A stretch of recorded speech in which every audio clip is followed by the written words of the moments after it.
you have banjos. Let's talk about it with Nashville recording artist Buddy Greene on Steve Brown, etc. He's an old white guy, an author, broadcaster, and seminary professor who's sick of religion. And he's brought friends. Please welcome Steve Brown, etc. Hey, we're so glad you're here. I say it every time and mean it every time because I'm authentic. You always have a place at our table. And if you're wondering, I'm Steve, the aforementioned old white guy. Matthew Porter, our executive producer, is here. In Matthew's family, they don't shy away from the hard conversation. The latest topic, would you rather have a pet shark or a pet lion? I'm Team Shark. I'm not surprised. Our producer Jinx is in his little glass booth. Buddy, you might be interested to know that while Jinx isn't a musician, he is a drummer. Oh, gosh. And Boy, Jinx, you suffered that abuse? You know what? I bet Steve doesn't know that I've already mic'd your plywood before. Our one-man IT department, John Myers, and he's so good, he's demon-possessed, is in the tech bunker, and John feels flattered every time a website tells him his password is very strong. And Dr. George Bingham is the president of Key Life, our boss. Coincidentally, very strong is how George likes his Cuban coffee. And Kathy is the soft, feminine side of the program. Kathy says some folks are like old TVs. You have to smack them a few times before you get the picture. What? No, I didn't write this. I know. Matthew did. I got just that read it. From Bazooka Joe. I mean, come on. You know, Quality we've been looking forward to this. Buddy Greene has been my friend for hundreds of years, and and he is, as you know, an award-winning songwriter and musician. He's performed for audiences since the age of 10. His work ranges from playing with country superstar Jerry Reed, performing at Carnegie Hall, to co-writing the Christmas classic, Mary Did You Know? Buddy's album, Looking Back, marks his 20th release in his 30-plus year career. And before enough is enough. Let me tell you how I met Buddy. The first time I ever encountered Buddy, I'd listened to his music, of course.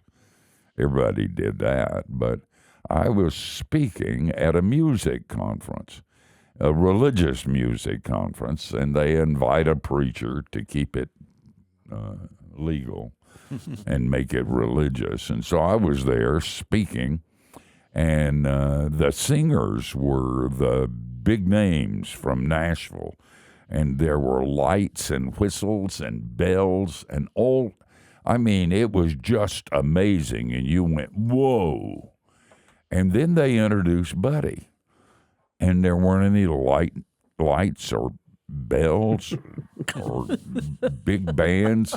He walked out with his guitar, and he said, "Hi, I'm Buddy." And I went, "Yeah, well," and he started playing, and it was so real and so deep that it affected me in a significant way. After that initial experience, we've been on cruises together, and we've done a lot of things together, and that initial impression, and sometimes initial impressions are not right, so you have to be careful. But that initial impression found itself on steroids.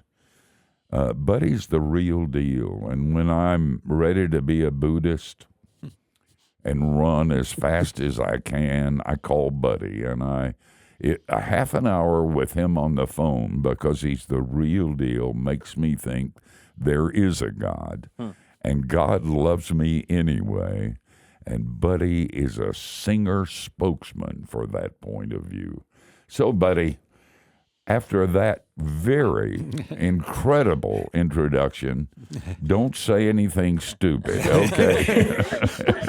Before Buddy says anything, I would just like a little clarification on the point about how you went on cruises with Buddy. Yeah, I was going to. That was a little interesting. Well, I made it plural. Suspicious. I think it was just one. It was George, whose budget was that on? Yeah. I want no, in no, on this. no. It was a Bill Gaither cruise. Oh, okay. Yeah. I All mean, right. That we goes got way back. Sounds a little Oh, wild. a long time ago. In fact, we were in a storm, and I was teaching in a bar, and the bar was going up and down. And I said to these Christians who didn't think it was that funny, that this is weird. I'm sitting in a bar.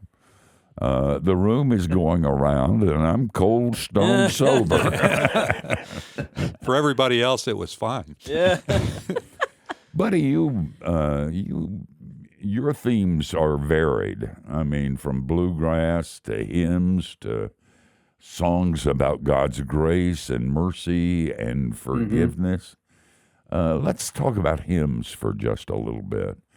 I think you were one of the first Nashville artists who really found yourself caught up in the beauty of hymnody, our heritage in the church, and you started doing music that were hymns, and everybody thought you were crazy, but you weren't, because it caught on, and we all began to see that depth and that reality. Was that because of your background?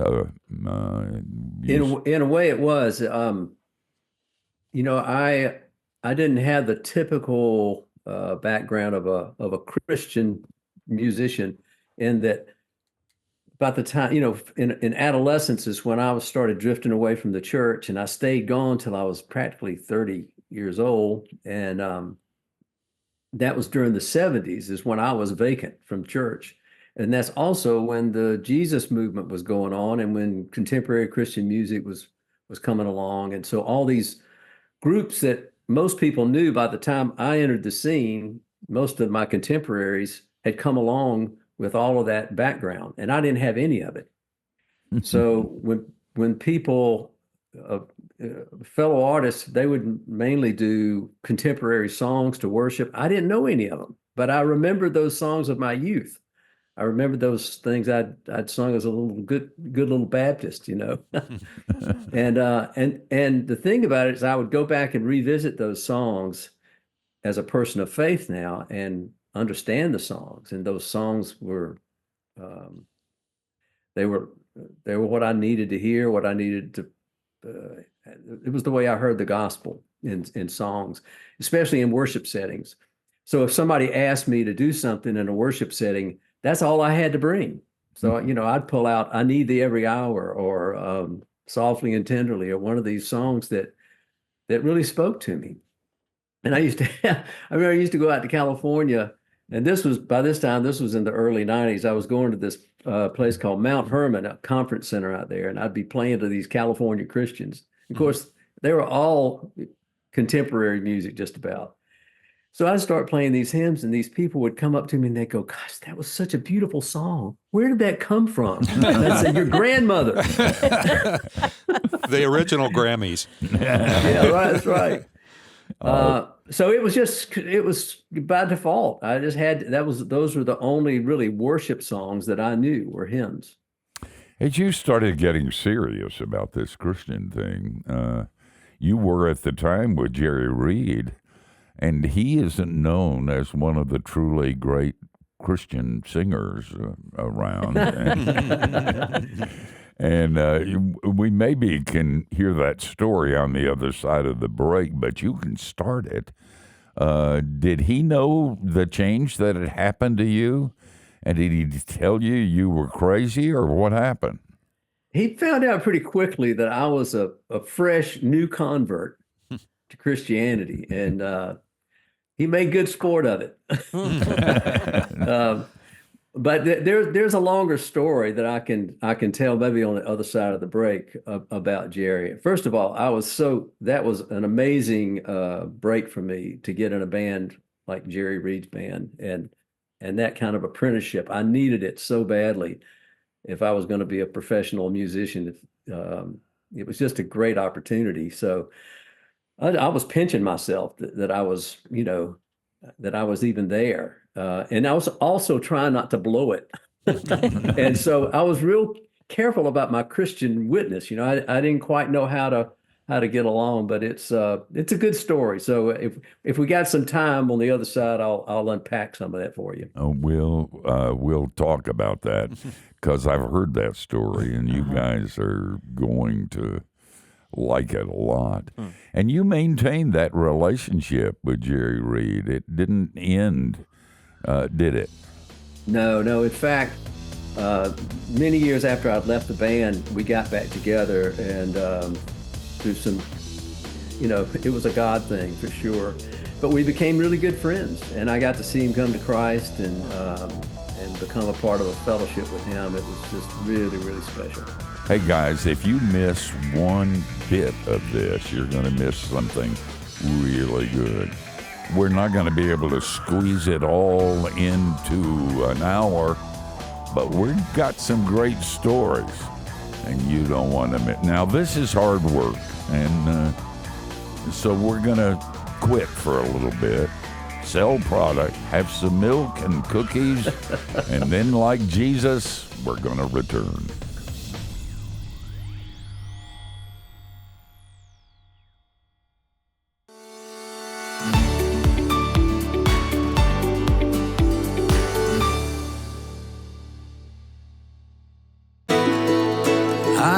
Dancing on the day that the Lord has made, and I am dancing in this way because I have heard it said that the children of the Lord. Hey, we're hanging out with Nashville recording artist Buddy Greene, and before the break, Buddy got his start with Jerry Reed, and that isn't the first name that comes to you when you think of Christian singers.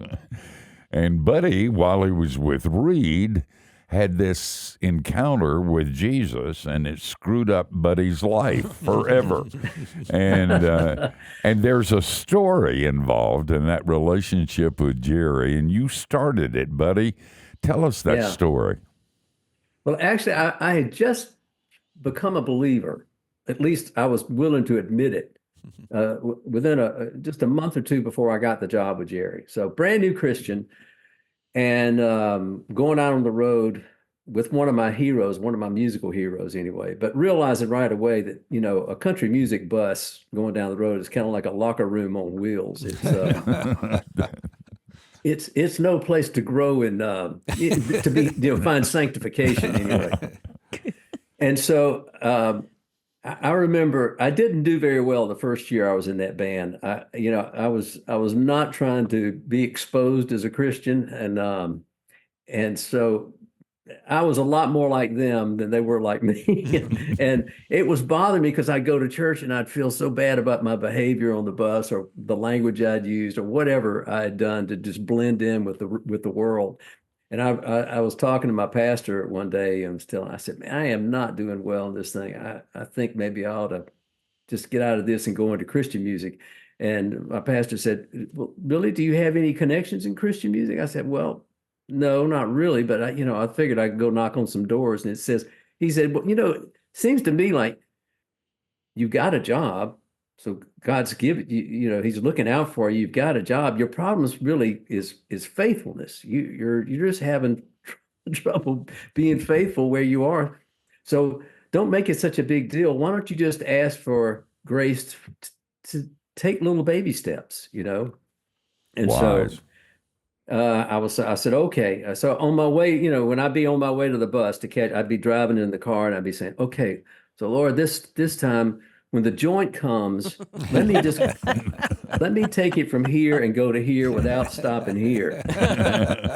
And that's all I would pray. And then over the weekend, I'd come home and I hadn't smoked pot with the rest of everybody else. And it was like, wow, that's great.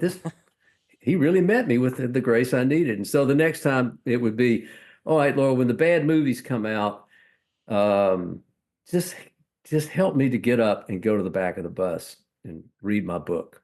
And that's what would happen. And so before long, I mean, my faith was growing, and these guys start realizing, hey, Rufus isn't participating. By the way, they call me Rufus. He said, they'd say Rufus isn't really participating in all the fun we're having. What's going on? And so I just say, well, I started believing in Jesus a few months ago, and I just kind of feel like I need to separate myself a little bit from some of the activities.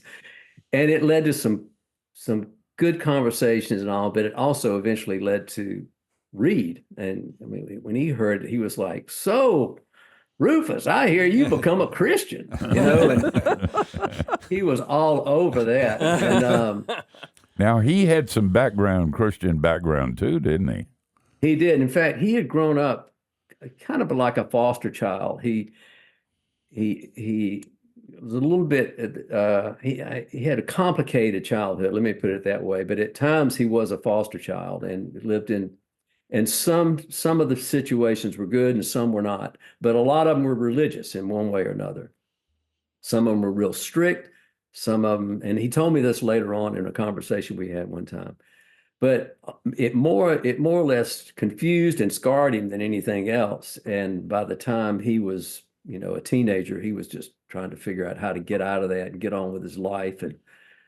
And I think he felt more restricted and being, one of the families he was with, when they saw how much he loved country music and listening to Grand Ole Opry, they would say, now that's the devil's music. And he would think, well, gosh, if they're not playing this in heaven, I don't think I want to go, because he was loving that stuff. So he got out, but early on, I think he told me later on when he came to faith, he said, I knew God had me all along. He said, I could never get away from him. And that was really interesting to hear, because he and I we had one memorable conversation one night on the bus, and I didn't know my Bible very well at all. And Reed was actually reading his Bible, and he was just looking for stuff he could criticize and be in argument with and things like that. And so he started asking me all these questions about all the bad stuff you can read in the Bible. What about this? Women get short shrift in this thing and all that. He's just coming up with one thing after another. And I had heard somebody just recently, they had, at the time, had been talking about apologetics and saying, when you find yourself in talking with a skeptic or a non-believer and they want to take you on rabbit chases, don't go at that. He said, man, that's the devil loves to get you off on those rabbit trails. What we all need to get back on is the central issue, and that's Jesus. So I just remember after about 30 minutes of him just making great sport with me and me not having any answers for him, I finally just was frustrated. And I said, Jerry, I really don't know my Bible that well, but I do know I'm a sinner, you're a sinner. The whole world is their problem is sin, and God sent his son to die on a cross for us, to pay for that sin so that we could live with him forever. And that's really all I know. And oh man, it just shut Reed down. He didn't say anything, and he just kind of looked out the window. We were both riding on the bus, and it was just me and him. And he just looked out the bus and didn't say anything else after that. And then that was the end of that conversation. We never talked about it again until nearly 20 years later, when he gave me a call one time and said, hey, Rufus, I'm writing some gospel songs, and I kind of want to get these recorded and, out there pitched to some of these gospel groups you hang out with. And so we started hanging out again. And within a couple of months, he talked about another Christian friend he had who was trying to get him over to a breakfast of kind of a Bible study breakfast. And he said, I don't go to things like that. And he wants me to come over, but if you'll go, I'll go. And I said, well, yeah, Jerry, I'd love to go. Let's go. So we went over to this friend's house. His name was, His name was Buzz Cason. And and there was another friend there whose name was Buzz. Two Buzzes in the same room. Sounds like there's a lot of buzzes around Jerry. That's right. And Now, then wait, hold it right there. You know what? This is called a teaser in the industry, and it means that people will have to stay tuned in to hear the rest of the story. That's right. Yeah, there is more to come. There really is, and it's better than what you've heard before, so don't you dare touch that dial. We're talking with Buddy Greene, Nashville recording artist, award-winning songwriter, and my friend for a very long time. And by the way, the Buddy you're listening to and watching right now is the real deal. He's that way wherever.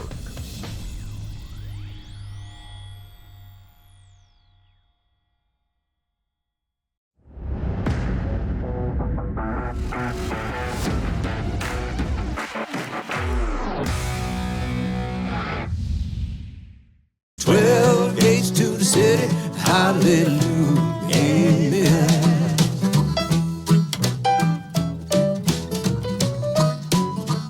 Hey, we're so glad you're with us, and you should be glad you're with us too.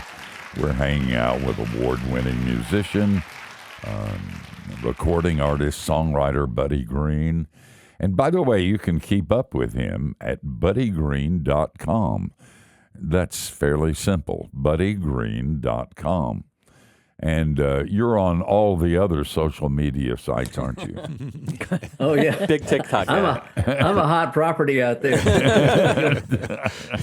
Listen, before the break, we were talking about Jerry Reed, and I love this story. Would you continue and land that plane? Because it's a great story. You had... Yeah.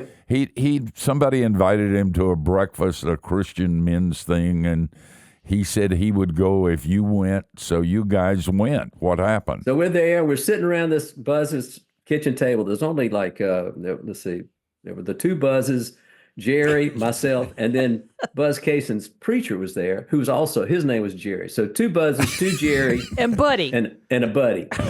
Rufus, yeah.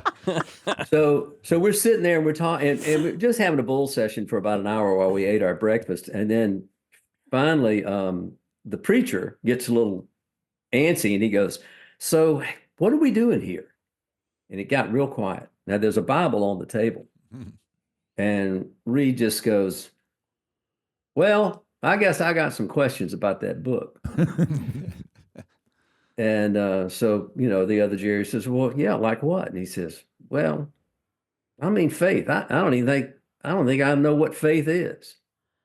So we just started talking about what we thought faith is. And we would go to a passage like Hebrews 11 and say, it says here, this is what faithful people look like. And it talks about the examples of the Bible and people in the Bible and all. So we had this talk, and Jerry didn't say much anything, but he listened. And at the end of our talk, he said, "Well, I'll tell you what, guys, I'm not going to darken a church door. You can count on that. But I could use some more of this. So if y'all want to meet here on any kind of regular basis, I'll be here." So we started doing that every week. And it became this safe place for Jerry to come and talk and ask questions. And before long, we invited a few more people that we knew would keep that place safe for Jerry. People he knew, friends that had faith. And before long, we were about a dozen, and then up to about 20.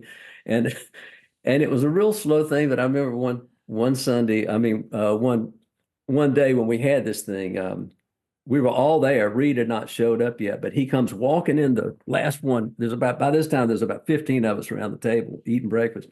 He comes walking in. He's got his Bible open, and he says, "Hey, listen to this.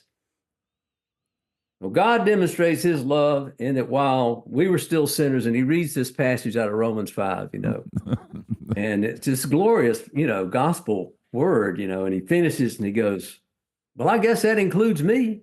And we would say, "Well, yeah, Jerry, of course it includes you." He says, "Well, good. What's for breakfast?" And he sat down, and within a month or two, he got baptized. And it was just this beautiful thing of watching this guy, watching really the Holy Spirit work in all of us to bring, yet another guy into the fold. Buddy, I don't think you'll ever know until you get home the number of people you touched. I flew to Nashville. I think it was your 80th birthday, or it was my 50th. It was just like a couple of years ago. It was in a big tent, and it was an absolutely wonderful evening. And it was about half and half. Half of them were pagans, half of them were Christians. And they loved each other, and their connection was Buddy Greene. That's a good example for us to remember that if we'll just show and be real, talk about what's important to us without being arrogant, and then being willing to confess one sin so they can say you too, you'd be surprised the impact that you would make. And Buddy, you have made that. That night, I was blown away. Most of them were musicians, and so they got up and performed just for the fun of it. And the music was great. But man, I saw a reality that night that was that I still think about and still talk about sometimes. So, Buddy, that was a beautiful night for me. I was surprised. It was a surprise party, and you were a huge surprise that you flew up for that. I just couldn't believe it. And but I look back over my career, and especially the years before that. I think the first 10 or 15 years of me going out and trying to be a Christian musician and a witness to the gospel and all that, I put so much pressure on myself. I tried to live up to people's expectations. And maybe on the outside I looked like a normal guy, but on the inside I was just I was becoming a little Pharisee, or it was really kind of it was one of the ways that God just continued to work his salvation into me, because I needed more than just coming to him. I needed to learn how to rest in him. Yeah. That's a hard, maybe a lifelong journey of a lesson. It is. I've been there, done that. You ought to be a preacher. I couldn't stand the pressure, I know. Well, I couldn't. I finally had to run. I was this close to a nervous breakdown, and nobody knew it but my wife and Jesus. But I managed to sneak out without blowing it too badly. Hey, when I was first coming to Christ, is when Vicki and I were getting married. And when I started becoming, a witnessing musician. Hold it. Just hold it right there. Okay. On the other side of the break. On the other side, okay.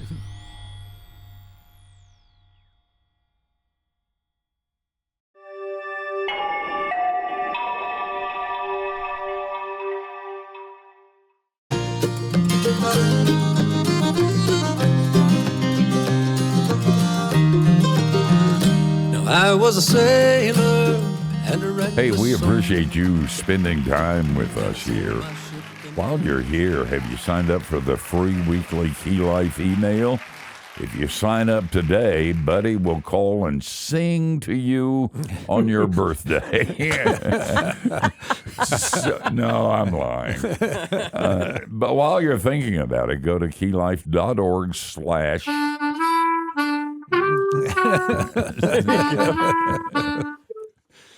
We'll cut that and send I it to knew he him. had that in his hand the whole time. Hand hovering over the harmonica. Just give me an opening, The A or people. the B flat. The A or the B flat. One time, Richard Farmer, who used to be in your position at Key Life, and I were listening to Buddy on stage playing his harmonica.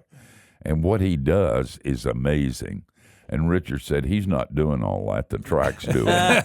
and so Richard went over and pulled the plug on the track. And it was all you. So for those of you who just heard that, he does better than that. He does great. I remember, you would not remember this, but maybe 20 years ago, there was a Born Free event in Wheeling, West Virginia. And I went up with the producer, and I remember meeting you and hanging out, and I promise you, every single Christmas, every single December, when Mary Do You Know comes on, I name drop you so hard to my kids. I'm like, guys, the guy who created the song, we've hung out. Daddy's kind of a big deal. Listen, I remember that particular time when Yes. we were in Wheeling, West Virginia, because we were at this big hotel. Yes. And this was like the second day of the conference. Every day I'd do one or two songs, and then Steve would get up and pontificate. That's what everybody came there for. So second day I'd finished, and I walked out in the hall, getting a cup of coffee. And this poor little like teenager who had been brought there against his will by his parents, was walking the halls. He had his earbuds in, and he was walking along, listening to a CD player, and he sees me, and he comes up and he goes, "Hey, you're the guy that was up on stage playing music." I said, "Yeah." He says, "Oh man, you were like, I was watching you play guitar. It's like finger picking, and you were flat picking, and man, you're really good. How long you been playing guitar?" I said, about 40 years. He said, "Man, that was great. And man, that harmonica playing was like off the charts. I didn't know you could do that with a harmonica. How long you been playing harmonica?" I said, about 30 years. He went, "Wow, that was so cool, man." And the songs, I'd never heard those songs. Did you write those songs? And I said, yeah, I wrote a lot of them. And he went, "Wow, those are good songs." He says, "Why aren't you successful?" I was standing there, buddy. I was standing there, with you. George. Yeah, when he did that, and Yeah. I mean, and they just fell out, fell down laughing. My head just kept getting bigger and bigger. yeah, that's right. And then I was like, "Boom!" Just Thanks, Scott. Thanks for that What a setup. ego Yeah. check. Yeah. Well, this is always a question everybody asks musicians. It's trite, but it's still. I'm still curious about it. Is the influences question? Who did you listen to growing up, and who would you say is spoken into your style of writing? I mean, the earliest one, like most people my age, it was Elvis. Hearing those early rock and roll people like Elvis, Pat Boone, all that stuff. That's what I was watching and listening to, people, on the radio. But then it was maybe the early folk music movement with people like the Kingston Trio and Bob Dylan and that sort of thing. Just hearing those, Peter, Paul, and Mary. But then the Beatles. When I was 10 years old when I saw them on Ed Sullivan. And it changed my life. I was already playing a ukulele at the time, and I was trying to figure out how to play Beatles songs on a ukulele, and had a little band. In fact, can you see this? Somebody sent me a card the other day with that. That's the band. Oh my goodness! Oh wow, Wow. That's Look great. at those Madras plaid jackets. I know, weren't we cool? Oh, So you we were just- top drawer. But we were listening to, all of the British invasion people like the Beatles, the Rolling Stones, Herman's Hermits, any of that stuff. And then later on it was Motown and soul music. I'm from Macon, Georgia, which is also the home of Otis Redding and Little Richard. So all that stuff was a huge influence on me. And then the Allman Brothers moved to town. So I was a teenager when the Allman Brothers and all that stuff started happening, and that really got me into the blues and more into the roots of popular music. And really, from about my early 20s on, is where I just kind of went crazy over roots music, whether that's bluegrass, old time, primitive blues, any of that kind of stuff. I've always sort of, ever since that era, anyway. That's kind of what I've leaned towards. Oh man! But it's all over the place, I mean, it's James Taylor, it's jazz horn players. I listen to everything. That's awesome. George. Yeah. In fact, I was going to ask you about one of your areas of interest, because I remember you talking about roots music, and that wasn't really a term that I was that familiar with, and that was a strong influence in an area of interest. And one of my favorite albums of yours is Rufus. And Yeah, mine too. yeah, that has a lot of those, and kind of hill country, mountain music included, Right. and all those things. Yeah, that was that was I was already 15 years into a recording career, but everything I had recorded was Christian based in one way or another. And I just remember a few years before doing Rufus thinking, I came to Music City to chase my dreams, and I don't think they all fit in this Christian box. I gotta celebrate more of my musical makeup than this is allowing me to be. And so it took me a while, but finally I just kind of took the plunge and did the album Rufus. And all that was me just sort of celebrating my musical roots. So there was everything on there from blues to gospel to bluegrass. And I had so much fun making that record. I remember when I was going to make it, I started talking to people like Ricky Skaggs and some people that were in that world that I wanted to kind of try to be a part of. And they said, just don't get too complicated. Just do whatever you can get up on stage and replicate. And so that's kind of what Rufus was. That is, that's good. I have about 18 more questions that this is not long enough to talk to you, buddy. It really isn't. Is our hour up? It's up. Oh, and I you don't know got where it 8 went, seconds. to be honest with you. That's true. Whenever I talk to you, the stories are good and the reality is Jesus. But maybe not the Jesus you find in church. Maybe the Jesus you find with a guitar or a harmonica. Smells the same way, and it makes a difference. Buddy, I know you're retired. I was going to say, I know how busy you are. You don't do anything except sit around and eat bonbons. I loved it. Hey, buddy, thank you for doing it. Let's do it again pretty soon, okay? I would love to. This has really been fun. It's great seeing everybody and being part of a good conversation like this. Thanks for having me. Same on this end. Guys, we're going to take a break, then we're going to come back and tell you who we're going to do it unto next week. And you're going to be amazed.